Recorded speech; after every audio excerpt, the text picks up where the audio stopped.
तो जय हिंद, नमस्कार दोस्तों। कैसे हैं आप लोग? आशा करते हैं कि आप लोग बहुत ही अच्छे होंगे। तो आज का जो हमारा टॉपिक है वो है भारत की नदियां यानी इंडियन रिवर। तो देखिए, आज के इस टॉपिक में हम इसको पूरे अच्छी तरह से कवर करेंगे। हमने काफ़ी अच्छे ढंग से नोट्स को तैयार किया है और आपको समझाने का भी प्रयास करेंगे। तो चलिए वीडियो को स्टार्ट करते हैं। उससे पहले हम आपको बता दें कि हमारे चैनल पर इसी प्रकार का वीडियो अपलोड होता है, तो आप चाहे तो हमारे चैनल को सब्सक्राइब कर सकते हैं। तो देखिए वीडियो को स्टार्ट करते हैं। तो हम आपको बता दें कि सबसे पहले हम लोग भारत की जो नदियां हैं उसको दो भाग में डिवाइड किया है। पहला है हिमालयी नदियां, दूसरा है प्रायद्वीपीय नदियां। हिमालय नदियां के अंतर्गत सिंधु नदी तंत्र, ब्रह्मपुत्र नदी तंत्र और गंगा नदी तंत्र आता है। इसके बाद जो प्रायद्वीपीय नदियां है उसके अंतर्गत जो है हमारा मध्य भारत और दक्षिण भारत की जो नदियां हैं वो आता है। तो इसको हम लोग नेक्स्ट वीडियो में कवर करेंगे। बाकी बाद इस वीडियो में हम सिंधु नदी तंत्र और ब्रह्मपुत्र नदी तंत्र को कवर करेंगे। इसके बाद हम आपको बता दें कि गंगा नदी तंत्र के बारे में हमने ऑलरेडी वीडियो अपलोड कर दिया है। यदि अगर आप लोग नहीं देखे हैं तो उसका हम लिंक वीडियो के डिस्क्रिप्शन में डाल देंगे, तो आप वहां से वीडियो को देख सकते हैं। तो चलिए वीडियो को स्टार्ट करते हैं। तो सबसे पहले हम लोग सिंधु नदी तंत्र के बारे में जानेंगे। तो देखिए, सिंधु नदी तंत्र हम आपको बता दें, ये जो भाग देख रहे हैं आप, यहाँ पर ही सिंधु नदी तंत्र का प्रवाह होता है। ठीक है, यहाँ से मानसरोवर झील है और यहाँ से निकलने के बाद ये अरब सागर में जाकर मिल जाता है। तो आप लोग को मैप पर तो समझ में आ गया होगा कि सिंधु नदी कहाँ से निकलता है और कहाँ पर जाकर मिल जाता है। अब हम लोग पूरे डिटेल्स में इसको समझेंगे। तो ये जो आप नदी देख रहे हैं, मेन नदी, ठीक है, यही है हमारा सिंधु नदी। ठीक है, और ये मानसरोवर झील से निकलता है। और मानसरोवर झील जो है वह तिब्बत यानी चीन में पड़ता है। तिब्बत पहले एक अलग देश हुआ करता था, लेकिन उस पर चीन जो है कब्जा कर लिया, तो अब वह चीन के अंतर्गत आता है। तो आपको याद रखना है कि जो मानसरोवर झील है वह कहाँ है, तो चीन में है। इसके बाद सिंधु नदी जो है हमारा, वह 3 देशों से होकर गुजरता है, ये बात भी याद रखना है। पहला तो चीन, दूसरा ये जो देख रहे हैं ये हमारा इंडिया है। इसके बाद ये जो आप देख रहे हैं इलाका, इसका पाकिस्तान हो जाएगा। तो पाकिस्तान, चीन और इंडिया, ठीक है ना। तो सिंधु नदी 3 देशों से होकर गुजरती है, ये बात आपको याद रखना है। इसके बाद जो आप ये नदी देख रहे हैं आप, छोटे छोटे नदी, ये सिंधु नदी की सहायक नदियां हैं, ये बात भी आपको याद रखना है। अब देखिए सारा पॉइंट यहाँ पर लिखा हुआ है। कहता है कि सिंधु नदी का उद्गम स्थल की अगर हम बात करें तो यह तिब्बत में मानसरोवर झील से निकलता है। इसके बाद मुहाना, मतलब जहाँ पर जाकर सिंधु नदी मिलता है उसको मुहाना कहते हैं। तो कहाँ पर जाकर मिलता है, तो अरब सागर में जाकर मिल जाता है। ठीक है, तो इसका मुहाना क्या हो जाएगा, अरब सागर हो जाएगा। इसके बाद सहायक नदियाँ की अगर हम बात करें तो सहायक नदी सबसे पहले झेलम हो जाएगा, चिनाब हो जाएगा, रावी हो जाएगा, ब्यास हो जाएगा और सतलुज हो जाएगा। ठीक है, तो सिंधु नदी की 5 सहायक नदियां हैं, झेलम, चिनाब, रावी, सतलज, ब्यास। ठीक है, ये आपको याद रखना है। और सिंधु नदी जो है वह 3 देशों से होकर गुजरती है। पहला हमारा हो जाएगा चीन, दूसरा भारत और तीसरा पाकिस्तान। ये आपको समझ में आ गया होगा। इसके बाद देखिए यहाँ पर सिंधु नदी तंत्र के बारे में कुछ और भी महत्वपूर्ण पॉइंट है, उसको भी हम लोग देखते हैं। तो कहता है कि सिंधु नदी चीन के तिब्बत में मानसरोवर झील से निकलकर भारत के लद्दाख में प्रवेश करती है। आपको याद रखना है, यहाँ मानसरोवर झील है और यहाँ से सिंधु नदी निकलने के बाद किस में प्रवेश करती है, तो लद्दाख में प्रवेश करती है और फिर यहाँ से पाकिस्तान होते हुए अरब सागर में गिर जाती है। इसके बाद देखिए महत्वपूर्ण पॉइंट यह है कि सिंधु नदी तंत्र में 2 नदियाँ तिब्बत से आती है। पहला तो आपका सिंधु और दूसरा आपका सतलज हो जाएगा। आपको याद रखना है अगला नंबर पॉइंट कि सिंधु नदी के दाएं तट पर, ठीक है ना, सिंधु नदी के दाएं तट पर जो भारत का लेह शहर है वो स्थित है। इसे आप लोग जरूर याद रखिएगा। ये क्वेश्चन पूछा गया है कि सिंधु नदी के किस तट पर लेह शहर स्थित है, तो दाएं तट पर। ठीक है, तो ये यहाँ तक तो आपको समझ में आ गया होगा। इसके बाद देखिए हमारा अगला नंबर पॉइंट है, कहता है कि सिंधु नदी तंत्र के जल को लेकर भारत और पाकिस्तान के बीच 1960 में सिंधु जल समझौता यानी इंडस रिवर ट्रीटी हुआ था। इस संधि पर भारत के तत्कालीन प्रधानमंत्री जवाहरलाल नेहरू और पाकिस्तान के तत्कालीन राष्ट्रपति अयूब खान ने दस्तखत किए थे। देखिए हम आपको समझाते हैं, पाकिस्तान को ये डर सता रहा था कि जो सिंधु नदी तंत्र के अंतर्गत जितने भी नदी आते हैं उसका पानी कहीं भारत रोक न दे, इसीलिए पाकिस्तान ने भारत के साथ सिंधु जल समझौता किया। इस संधि के तहत ये कहा गया था कि सिंधु, झेलम और चिनाब नदी जो है इसका पानी भारत इस्तेमाल कर सकता है लेकिन रोक नहीं सकता है। और पूर्ण रूप से अगर भारत चाहे तो रोक भी सकता है किस नदी का पानी, तो रावी, ब्यास और सतलज, ठीक है। इन तीनों नदी का पानी इस संधि के तहत भारत रोक भी सकता है, ठीक है, इसका इस्तेमाल भी कर सकता है। ये कहा गया था इस संधि के तहत, यानी कि सिंधु जल समझौता के तहत। लेकिन हम आपको बता दें कि हाल ही में एक पहलगांव हमला हुआ था, जो यानी कि पाकिस्तान के कुछ आतंकी ने कश्मीर में आकर अटैक कर दिए थे।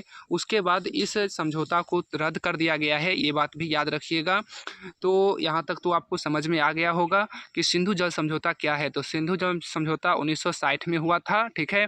और इस पर हस्ताक्षर कौन कौन किए थे, तो भारत के प्रधानमंत्री जवाहरलाल नेहरू और अयूब खान जी किए थे, यानी कि पाकिस्तान के राष्ट्रपति।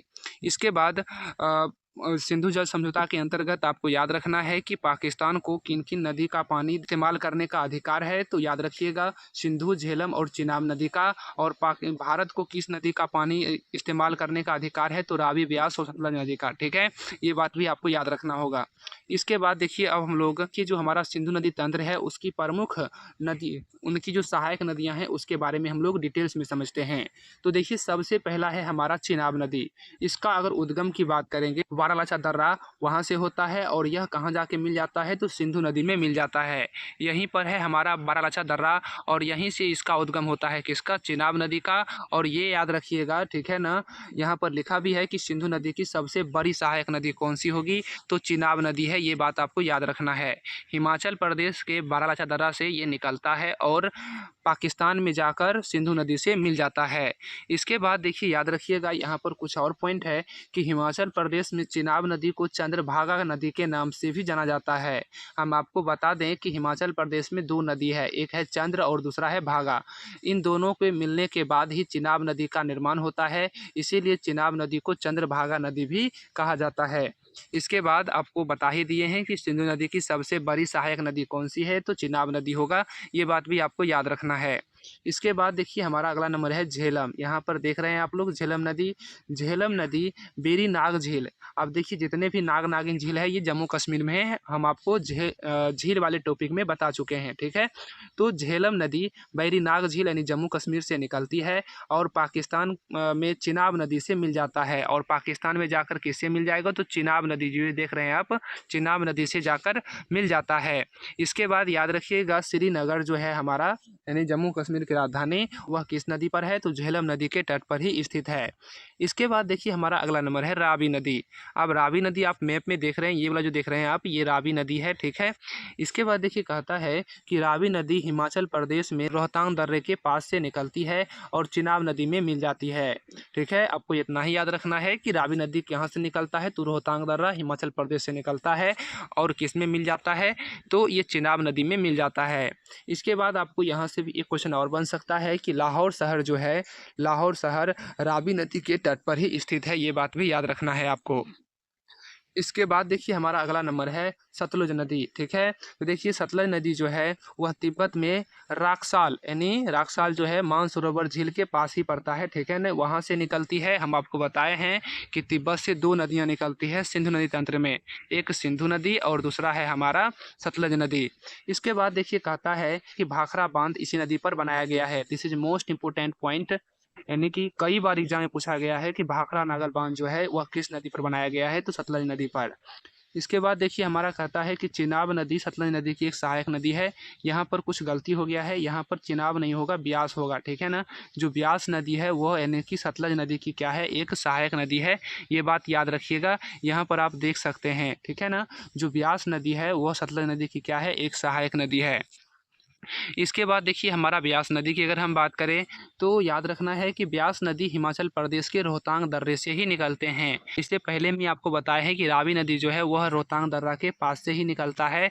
और आपको एक और याद रखना है, ब्यास नदी ये भी कहाँ से निकलता है, रोहतांग दर्रा से ही निकलता है। इसके बाद याद रखना है कि यह पंजाब के हरिके क्षेत्र में सतलज नदी से मिलती है। जो पंजाब हमारा राज्य है, ठीक है ना, वहाँ पर ही कौन आकर मिलता है, सतलज नदी से, तो ब्यास नदी आकर मिल जाता है। इसके बाद याद रखना है जो कि काफ़ी इम्पोर्टेंट पॉइंट है, कहता है कि जहाँ से भारत की सबसे लंबी नहर इंदिरा गांधी नहर निकलती है, और जहाँ पर ये ब्यास नदी सतलज नदी से मिलता है वहीं से एक भारत की सबसे लंबी नहर, ठीक है ना, इंदिरा गांधी नहर निकलता है, जो कि राजस्थान में जाता है, ठीक है, ये आपको पता ही होगा। तो यहाँ तक तो आपको क्लियर हो गया होगा सिंधु नदी तंत्र के बारे में। इसके बाद अब हम लोग ब्रह्मपुत्र नदी तंत्र के बारे में जानेंगे। तो हम आपको बता दें, जो ब्रह्मपुत्र नदी है वो भी यानी कि कहाँ से निकलता है, तो ये यानी कि मानसरोवर झील के पास से ही निकलता है, ठीक है। और ये फिर तिब्बत में बहता है, और इसके बाद ये जो देख रहे हैं आप लोग पर्वत, ये नामचा बरवा पर्वत है, ठीक है। और यहीं से क्या होता है, तो जो हमारा ब्रह्मपुत्र नदी है ये भारत में प्रवेश करता है, ठीक है। सबसे पहले अरुणाचल प्रदेश में, इसके बाद हमारा असम हो जाएगा, और उसके बाद वो कहाँ चल जाता है, तो बांग्लादेश में चल जाता है, ठीक है। तो देखिए यहाँ से आपको 3 क्वेश्चन पूछे जा सकते हैं कि जो ब्रह्मपुत्र नदी है वह कहाँ से निकलता है, तो मानसरोवर झील के पास से। कितने राज्यों से होकर गुजरता है, कितने देशों से होकर गुजरता है, तो 3 देशों से, चीन, भारत और बांग्लादेश, ठीक है ना। इसके बाद हमारा है यहाँ पर जो नामचा बरवा पर्वत है, यहीं से क्या होता है, तो जो ब्रह्मपुत्र नदी है वो भारत में प्रवेश करती है, ये बात आपको याद रखना है। इसके बाद देखिए यहाँ पर सारे पॉइंट को लिखा गया है, एक बार इसको भी पढ़ लेते हैं कि ब्रह्मपुत्र नदी भी तिब्बत के मानसरोवर झील के पास से निकलती है। यह नदी 3 देशों में, चीन, भारत और बांग्लादेश में बहती है। और ब्रह्मपुत्र नदी की जो लंबाई है वो याद रखिएगा 2900 किलोमीटर है, और सिंधु नदी की लंबाई भी लगभग इतना ही है, ठीक है। इसके बाद देखिए हमारा है कि भारत में इसकी जो लंबाई है 916 किलोमीटर है, और ब्रह्मपुत्र नदी भारत की सबसे चौड़ी नदी है। भारत की सबसे लंबी नदी अगर पूछे तो गंगा नदी हो जाएगा, और सबसे चौड़ी नदी अगर पूछे तो वह ब्रह्मपुत्र नदी हो जाता है। इसके बाद देखिए अब हम लोग एक महत्वपूर्ण पॉइंट को कवर करेंगे। इसमें देखिए कहा गया है कि ब्रह्मपुत्र नदी के अन्य नाम याद रखना है। तिब्बत में यारलुंग सांगपो, यानी कि जो ब्रह्मपुत्र नदी है उसको तिब्बत में क्या कहते हैं, यारलुंग सांगपो नदी के नाम से जानते हैं। अरुणाचल प्रदेश में इसे दिहांग नदी के नाम से जाना जाता है। इसके बाद असम में इसको ब्रह्मपुत्र कहते हैं, और बांग्लादेश में इसको जमुना नदी के नाम से जाना जाता है। ये आप लोग को याद रखना है कि तिब्बत में यारलुंग सांगपो, अरुणाचल प्रदेश में दिहांग, असम में ब्रह्मपुत्र और बांग्लादेश में जमुना नदी। इसके बाद देखिए हमारा अगला नंबर है ब्रह्मपुत्र नदी की सहायक नदियाँ।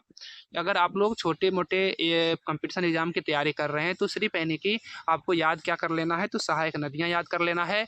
अगर आप बड़े एग्जाम की तैयारी कर रहे हैं तो आपको ये भी याद रखना पड़ेगा कि कौन सी नदी जो है वो बाएं साइड से आती है और कौन सी नदी दाएं साइड से आती है। ये क्वेश्चन पूछा जाता है, इसीलिए हम आपको बता रहे हैं। सबसे पहले हम आपको बता दें, ये जो हमारा नदी है ये ब्रह्मपुत्र नदी है, ये बात आपको याद रखना है। और नदी ऊपर से लेकर नीचे की ओर बह रही है, इसीलिए राइट साइड ये हो जाएगा और लेफ्ट साइड हमारा ये हो जाएगा, यानी दायां भाग ये हो जाएगा और बायां भाग ये हो जाएगा। अब देखिए यहाँ पर हम आपको बता दें कि ब्रह्मपुत्र नदी की अनेकों सहायक नदियाँ हैं। जैसे आपको याद रखना है दिबांग, ठीक है, लोहित जिसको खूनी नदी भी कहते हैं, धनसिरी, इसके बाद कोपिली, ठीक है। अब देखिए इसको हम ट्रिक से याद रखेंगे, ठीक है ना। हमारा जो दिल होता है वह लेफ्ट साइड में होता है। हम आपको बता दें कि जो ब्रह्मपुत्र नदी है उसकी चौड़ाई काफ़ी अधिक है। अगर आपको वहाँ पर कोई ले जाए और उसमें नहाने के लिए बोले तो आपका जो दिल जो है वह धक धक करने लगेगा, यानी दिल जो है आपका क्या करने लगेगा, धक धक करने लगेगा। और दिल जो हमारा किस साइड में होता है, लेफ्ट साइड में, तो ये बात भी आप याद रखिएगा। और दिल क्या करने लगेगा, तो धक करने लगेगा, तो दिल धक। अब देखिए डी से याद रखिएगा दिबांग, लौ से लोहित यानी खूनी नदी, ध से धनसिरी और क से कोपिली नदी, ठीक है ना। तो ये किधर से आएगा, तो लेफ्ट साइड से आएगा, ये बात याद रखिएगा। अगर आपको लेफ्ट साइड सारा पता है तो आप राइट साइड अपने आप बना दीजिएगा, ठीक है ना। तो ये देखिए तीस्ता नदी, संकोच नदी, मानस नदी और सुबनसिरी नदी, ठीक है, ये जो है हमारा राइट साइड से आकर मिलता है किस नदी में, तो ब्रह्मपुत्र नदी में, ठीक है। इसके बाद देखिए याद रखिएगा जो काफ़ी इंपॉर्टेंट पॉइंट है, कहता है कि दुनिया का सबसे बड़ा नदी द्वीप माजुली द्वीप ब्रह्मपुत्र नदी पर ही है, जो कि असम में है। यानी असम में क्या है, जो कि आपको इमेज में दिखाई दे रहा होगा कि नदी के बीच में एक द्वीप का निर्माण हो गया है जो कि काफ़ी बड़ा है और उसका नाम है माजुली द्वीप, ठीक है। इसके बाद हमारा थ्योरी सेक्शन कंप्लीट होता है। अब हम लोग प्रीवियस ईयर क्वेश्चन को भी देखेंगे। तो देखिए सबसे पहले है हमारा कि सिंधु नदी का उद्गम स्थल कौन है। तो देखिए सिंधु नदी का उद्गम स्थल हम आपको बताए हैं कि वह कहाँ से निकलता है, तो मानसरोवर झील से निकलता है, झील से निकलता है। इसके बाद हमारा है तिब्बत के मानसरोवर झील से कौन सी नदी निकलती है। तो सिंधु नदी, सतलुज नदी और ब्रह्मपुत्र नदी ये सभी हो जाएगा, ठीक है ना, क्योंकि तीनों नदी जो है वह तिब्बत के मानसरोवर झील से ही निकलती है। इसके बाद हमारा है सिंधु नदी जल समझौते के अनुसार कौन सी नदी पाकिस्तान द्वारा शासित नहीं है। तो देखिए सिंधु हो गया, चिनाब हो गया और झेलम, ये यानी कि पाकिस्तान इसका पानी उपयोग कर सकता है, लेकिन रावी का पानी सिर्फ भारत ही इस्तेमाल करेगा, ये बात कहा गया है। इसके बाद देखिए हमारा है अगला नंबर कि सिंधु नदी की सबसे बड़ी सहायक नदी कौन सी है। तो सिंधु नदी की जो सबसे बड़ी सहायक नदी है वो आपका हो जाएगा चिनाब नदी, ये बात आपको याद रखना है।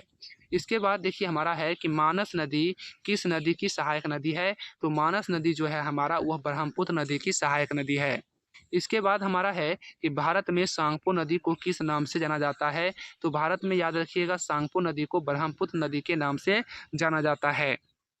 इसके बाद हमारा है कि भारत की सबसे चौड़ी नदी कौन सी है। तो भारत की जो सबसे चौड़ी नदी है वो ब्रह्मपुत्र नदी है, ये बात आपको याद रखना है। इसके बाद है हमारा दुनिया का सबसे बड़ा नदी द्वीप माजुली किस नदी पर है। तो याद रखना है आपको ब्रह्मपुत्र पर है, और ये कहाँ किस राज्य में है, तो असम में है। इसके बाद है हमारा कि लाहौर किस नदी के तट पर है। तो लाहौर जो है हमारा वो किस पर हो जाएगा, तो रावी नदी के तट पर हो जाएगा, ठीक है। यहाँ पर देखिए रावी नदी ऑप्शन में होगा, सॉरी कहाँ आ गए हम, यहाँ पर देखिए आप लोगों को रावी नदी दिखाई दे रहा होगा, ऑप्शन नंबर ए यही हो जाएगा, ठीक है। इसके बाद देखिए हमारा अगला नंबर है कि रावी नदी का उद्गम स्थल है। तो याद रखना है रावी नदी का जो उद्गम स्थल हो जाएगा वह रोहतांग दर्रा हो जाएगा, रोहतांग दर्रा से ही रावी नदी निकलता है। इसके बाद है हमारा अरुणाचल प्रदेश में प्रवेश करने के बाद ब्रह्मपुत्र नदी को किस नाम से जाना जाता है। तो दिहांग नदी के नाम से जाना जाता है अरुणाचल प्रदेश में। इसके बाद हिमाचल प्रदेश में चंद्रभागा किस नदी को कहते हैं। तो याद रखिएगा चिनाब नदी को ही हिमाचल प्रदेश में चंद्रभागा नदी कहते हैं। तो देखिए आपका ये वीडियो यहीं पर अंत होता है। कैसा लगा वीडियो कमेंट में ज़रूर बताइएगा, और चैनल को ज़रूर सब्सक्राइब कर लीजिएगा, क्योंकि हम आपके लिए ऐसे ही अच्छे अच्छे वीडियो लाते रहते हैं। तो चलिए मिलेंगे नेक्स्ट वीडियो में, तब तक के लिए जय हिंद, जय भारत।